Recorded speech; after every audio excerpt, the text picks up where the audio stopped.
their background. So I think it's very difficult for converts, both men and women, to fit in culturally as far as getting married.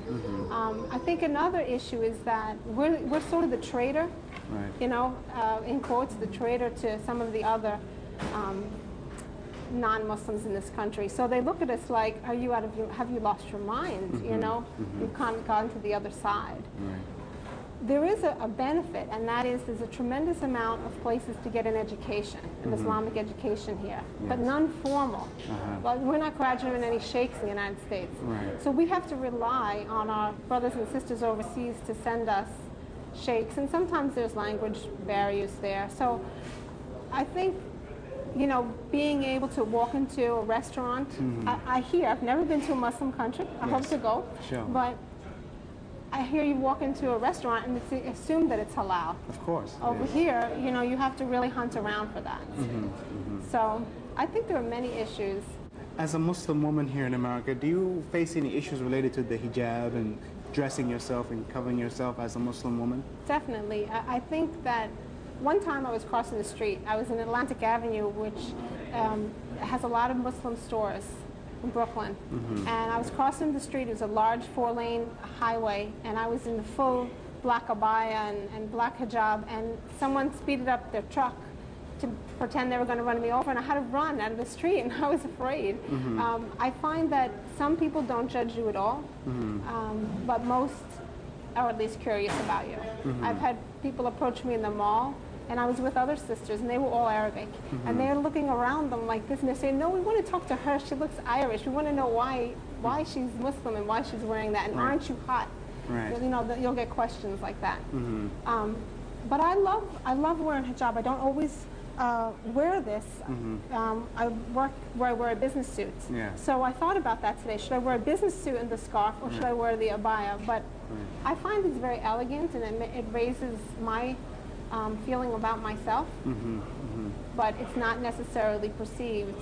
It's perceived as suppression. Okay, okay, this is what the issue I was going to come to. I mean, how do you educate people who are not Muslim about this misconception that Muslim women are oppressed, that Muslim women accept Islam for something other than their own selves? Right. Some people think that converts become converts because we kind of want their men, and that's not true. We convert to Islam because we want to be close to Allah.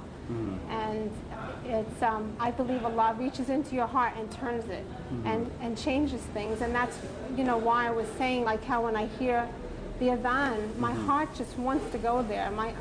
It pulls me to that prayer, if that makes any sense. And how I love Ramadan. And this can only be put in someone's heart, I believe, by Allah. Have you ever been on Hajj or made Umrah or visited to Mecca before? Actually, I've tried every year to go to Hajj.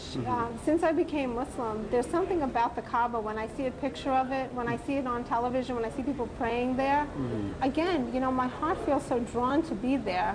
It's, you know, something I can't even explain. So I'm hoping this year, I'm trying again this year to go with an organization called Dar Salam, and inshallah they're trying to have me be a group leader there. And I guess that's Allah's will for me, but if I could see the Kaaba, or if I could touch it, you know, or be there, just pray there even one time, for me it would fulfill, you know, a life dream, really, of finding a closeness to God, even before I was Muslim, that I never found before. Sister Cheryl, let me just ask you, because we like to capture people's personal experiences of becoming Muslims. I mean, just what are some of the important things in your life that Islam changed your life? What are some of the ways that Islam really changed your life or completed your life? First of all, Islam is the perfect religion because it gives you an answer for everything. So when I would say that I found my serenity in Islam, I probably had some pretty hard times on and off growing up. Everybody does.